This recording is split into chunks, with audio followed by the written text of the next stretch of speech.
going to be shadowed on this side maybe. And they're not these perfect cubes progressing back into space. So when you do perspective, what you learn the construction of these lines, but what's really hard is the progression of these distances, right? So it's better to not totally learn perspective, like we're kind of quasi-learning it, but for you to just look at this and just feel the pain of this, right? Like that it's so hard to take this line and progress it back into space the same amount, right? You just have to refine an intuitive sense of how much smaller that should be. And to me, it's always it's like 3/4 of the previous line, maybe, right? But that's what we're trying to develop, like that intuitive sense. Now you can think of like these little partial walls. Kind of like what Josh was talking about. And you don't have to worry about perspective on the walls because they could be broken in any direction, right? Okay, so, and then think of like other structures on the roof, like, just like we were talking about simple compound shapes, right? Like, okay, so maybe this one has a little dome on top of it.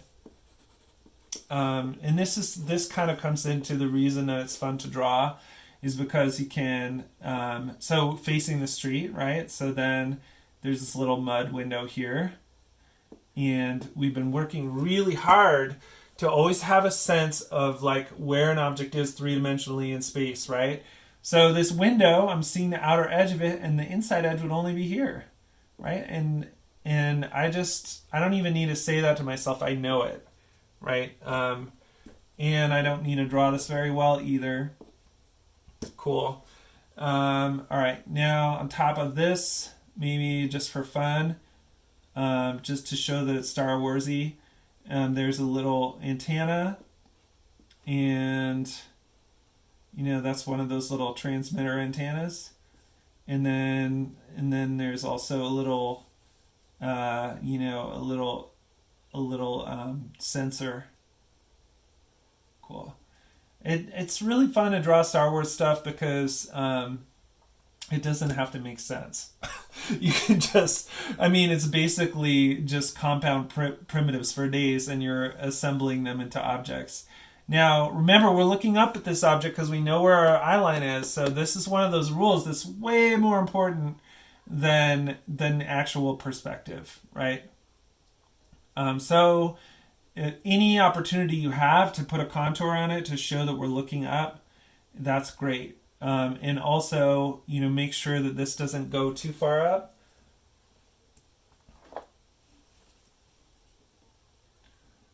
Really fun, right? So, basically you're just arranging the compound schema that we've been working on, and you can arrange them in any way you want, in a complex way, right? In a complex way, and you don't have to even be sure what they are. So I kind of like when the antenna arrays are a little freakier. All right, cool. So something like that, just to show the world that we're in. This is why it's nice to have a boundary for the picture, because you don't have to, when you get to the edge of a page, you'll always worry about that edge, and what you tend to do psychologically is to fit your drawing into the edge, right? Okay, so there's a door here, and now we have a sense of this, but it's a low door. It's crumbling. Cool. And there's like a bunch of trash in the street, right? You can just use these cubic forms just any way you want. Like here's organic form, right? But see, it's not flat on the bottom, right? You will make those mistakes. All right. You have to train yourself. Okay, and we're looking down on it. So everything has a contour. You can draw every drawing you make with contours. So whatever this is, it can just be mush or whatever. This is why Mos Eisley is so fun to draw. You're not accountable to realism, right? Like you can just, if you know these simple forms, in their schema. You can just kind of go bananas here. All right, cool. All right, so then now we have another contour here, right? We're just barely looking down on this. So see that attachment? That is giving it away, right? So it's a point for us to take an opportunity and just make sure that oval lines up with our world, right? That's basically it. Okay, so now let me see. I don't know how much more I want to do here. Okay, so these buildings, the edge of this building, you know what edge is here? You can see the edge in your mind. So that's maybe enough variation for the buildings, but you can complete, just because otherwise this video is going to be like hours and hours. But you can use those kind of simple techniques, you know, of building, of like just building out these buildings and this is really close to the horizon, so it's going to be flat, right? Just rules and shaping these buildings and also going back and, you know, making them ramshackle and kind of stupid, right? Making them, you know, I think like it doesn't match that they're all lined up with each other. So having one that, you know, comes out like this, and basically this alley is just really unpredictable. But all of your diagonals sort of are working in the same way, right? And all of your verticals and horizontals are working in the same way, right? So if you can, like, yeah, try to get this to meander, right? Just push that back towards the point without using a ruler. Try to get this to meander, try to get this to have another door, something like that, right? Get little broken parts. It's a hive of scum and villainy. Get a taller thing. That's right at that line. That's a little bit below, and then maybe it has a dome. And then maybe this is that in-building. Maybe in the town, there's one of these, there's these hydro condensers where they, because that's what Luke is at first, right? Like he's a vapor farmer, which is really weird. So anyways, and then his job is he has to go check the condensers. So see, now normally that's setting off my intuition and it's flat on the bottom, but it's exactly lined up with my eye line. So that is correct, right? All right, so now we start curving back up. Now we, you know, let's let this have a little bit of structural heft. We have the main condensation unit, and we're looking up at it.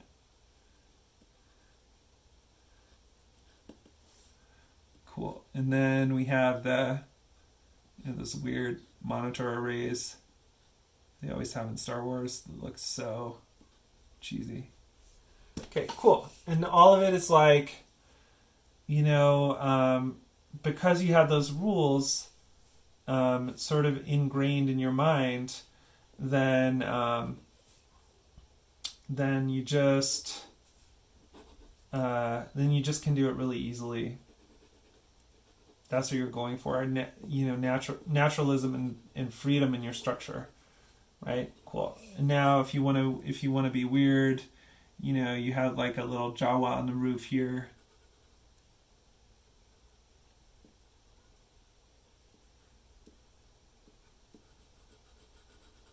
Cool. All right, cool. So the space. I mean, the reason that I think of Mos Eisley is because just the way it appears in the movie, it's just really ramshackle, and it's really neat, you know, and it's just kind of fun to draw. You know, you can draw a little figure by the door here, a little trooper or something. Hey, buddy, come over here, right? And if you give in to that ramshackleness, it's sort of like you really can just work with primitives in a fun way and get like kind of this sci-fi feeling and get something really interesting going. All right, so now on this side, so let's say there's more buildings here. I'm not going to draw them in this video so that it won't be super long. So on this side, we'll have an atmospheric dome.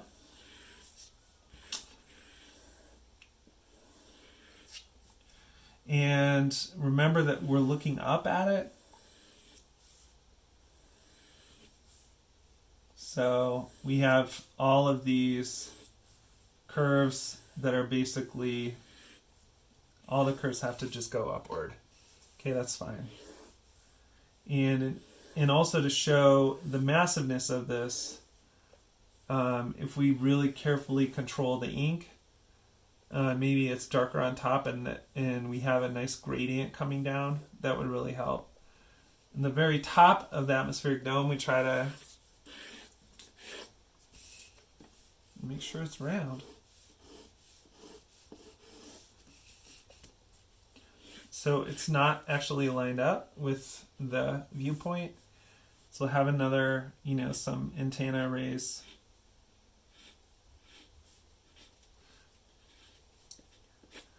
It's kind of a nice feeling to crop in on your page because you never get that anxiety about getting towards the edge. Here's some more, the rough Mos Eisley buildings. This is looking great. Now, I think I was going to have a condenser tower on this side, but because I sort of have already done that inside of the street and the city, I think we can just forgo that. Cool. So, okay, so I'm just trying to make sure that my video is not 2 hours long. So just let it be known that don't copy my drawing because my drawing is going to be unfinished. So you should totally finish your drawing and it should look like this. It should have thumbnails on one side and then have a scene finished to the best of your ability. Not just, these kind of layouts and like, I'll do this later. That's something I'm allowed to do, but you guys shouldn't do. You should finish this drawing completely. It should take an hour, a couple hours. All right, so now here, I don't know if I have enough room for the Star Destroyer. Well, actually, maybe I do if I kind of go, say that it's even lower than the... Maybe I won't make it a Star Destroyer, but doesn't it kind of look like it would hit that? So yeah, I'm not sure how I feel about that, but maybe I'll just make like some kind of truncated ship hull. And let's see. And this is in the true space, right? So it's still in this space. So make sure that we're looking up at it, right? And then I'm going to try to craft, I'm just going to put a couple cylinders on either side. I'll probably mess this one up. So this cylinder, now I'm trying to think about this, right? So this cylinder seems lower than this fuselage. So I think what I need to do is figure out how to make both cylinders lower or raise it up. So when I think about this, there's maybe a strut here. I think a cylinder would be something that would be concealed. Okay, cool.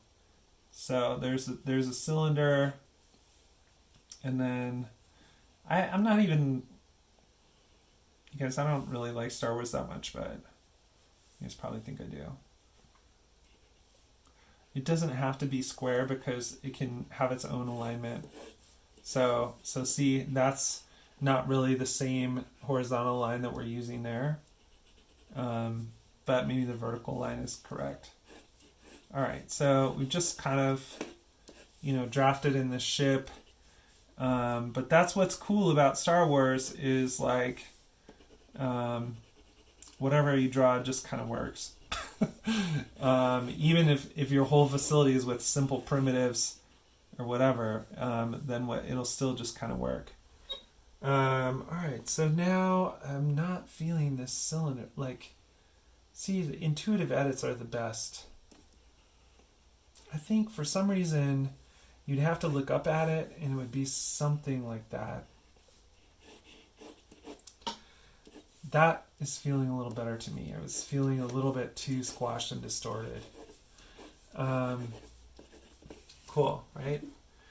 Yeah, and I don't know why, right? If I were to be like really heavy about perspective, and try to really carefully construct that with a ruler, I might get something different. So I always want to rely on my feelings. Okay, so I'm kind of feeling that, and now maybe this thing has also a big undercarriage, like a docking bay, stuff like that. Cool. All right. One of those weird guns in the front, double gun. Okay, so there's probably, I don't know, like maybe this is wrong, maybe this is a little wrong, but it's mostly right. You know what I mean? So that's what makes your intuition a little bit more powerful, is because you know what you can get away with in the drawing. Like I'm getting away with this. I know it. You know what I mean? And instead of having to hammer myself with rules, I can just be like, I just kind of want to get away with this. Cool. Now maybe there's going to be some clouds here too. And I'll use those same nice angular clouds I saw on my walk. Cool, dude. I am liking this. And now, what is going to be amazing about this is, see, don't you feel like super tall? Like kind of like you're not this guy. You know what I mean? Like you're somehow above, up on the roof, right? So the coup de grace of this drawing is adding in the person that has that view. So I'm going to kind of block off everything here and make this organic. Like this is just one form of a pitcher's mound, right? You're having an elevated view. So on one of these buildings in the foreground, there's someone standing who has this exact view, right? And gosh, see all the detail I put into this? That was a little much, so I have to destroy this a little bit, just so I won't feel bad drawing over it. All right, now this is going to be a figure, and I know that we don't know anatomy, we haven't studied it, but that's okay, because we're just going to do it with blocks, and it's going to be black anyways. So we have a sense of, so here's the eye line, so we're looking up at him, and we're just going to build him out of squares, right? And all we're trying to think of now is the side. That's the side of the head, and that's the back of the head, right? Star Wars is so weird that it doesn't matter if you end up with just a block guy or a robot. That'll still be valid in the Star Wars universe. But we're imagining something like a Sith warrior. We're not thinking too hard about his body either. Because my guy doesn't really have too much room to stand here, right? So maybe only his torso is going to be here, and this will be lower, or something like that. That's fine. And we're also, see this line in real perspective, that this is a real hardcore perspective drawing. The teacher would probably tell you that this line has to connect here with the main perspective, right? With the main perspective that you drew the whole scene. But if we did that, you notice you get this really sharp shape like this, right? And that wouldn't make sense for this figure. So this is what you get from the special Isaac method of not following the rules and just being intuitive about them, is the knowledge that, every scene has multiple cameras and every scene has multiple perspectives. So this perspective is actually his perspective, and the perspective that we're seeing him is actually our perspective. So we're standing right behind him on this pitcher's mound, watching him, right? Now this is kind of tricky because we're saying we're looking up at him and we're building him out of boxes, right? So we can do a little neck, but the shoulders are kind of going to be in our way, right? This is the side of his face and this is the back of his face. So the shoulder is going to cover up his face. And we just have to be daring about that and know that we're right. Okay, so here's the shoulder. And the back is going to go back here. Remember, we're going to do this all in black anyway, so it doesn't matter. So here's his chest. And the chest, some people compose a chest out of boxes on top of each other. So remember, we're looking up at this. So here's the box, right? And we would be just looking up at it. And we don't need to get too perfect, right? But just that knowledge that we're looking up helps everything. So there's the side, right? This is really just compound schema. All right, now from that chest box, which is kind of the rib cage, it could kind of get soft. And then we'll have a box for the pelvis. And now this gets a little more, that's not looking up quite so much, right? So that's sort of straightforward. Cool, right? We don't even know what this guy is. It doesn't matter.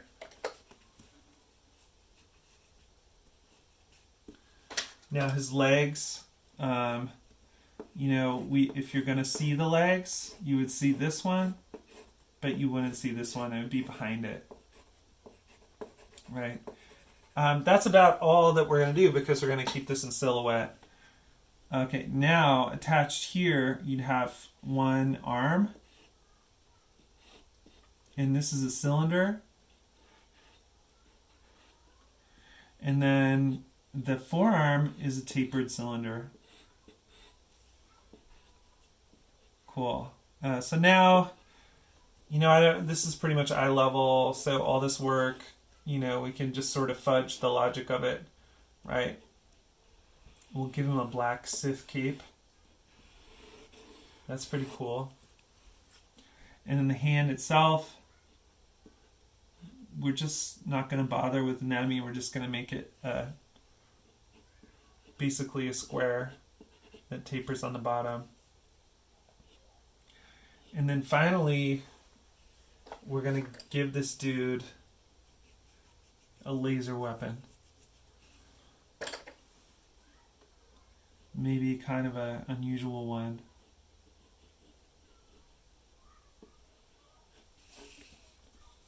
But I don't want too much congruency, so I don't really want it to line up and be poking out that image, so I might figure out a different direction for it.